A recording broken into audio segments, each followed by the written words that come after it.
If you don't like complicated paperwork but still want to visit Switzerland, then this guide is for you. Let's dive in. First things first, figure out which visa you need.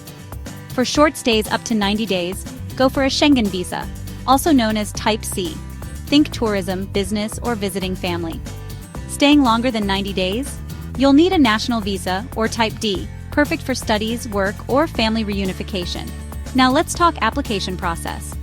Submit your application to the Swiss embassy or consulate in your country. Some countries use external service providers like VFS Global. Applications can be lodged up to 6 months in advance, so plan ahead. Scheduling an appointment? Do it early, especially during peak seasons. And remember, aim to apply at least 15 working days before your trip. For documents, you'll need a completed application form, a valid passport with at least 2 blank pages, 2 recent passport photos, and a detailed travel itinerary. Don't forget travel insurance covering at least 30,000 euros and proof of funds like bank statements or sponsorship letters. Visa fees?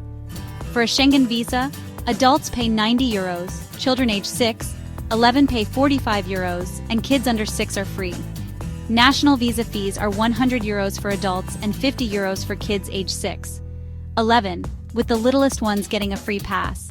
Processing times can vary, so apply well in advance. You might also need to provide biometric data, like fingerprints and a photo. And remember, the validity and entries on your visa depend on your visit's purpose and the consular officer's discretion. So, there you have it. Follow these steps, ensure your documents are spot on, and you'll be ready to explore beautiful Switzerland in no time. Safe travels.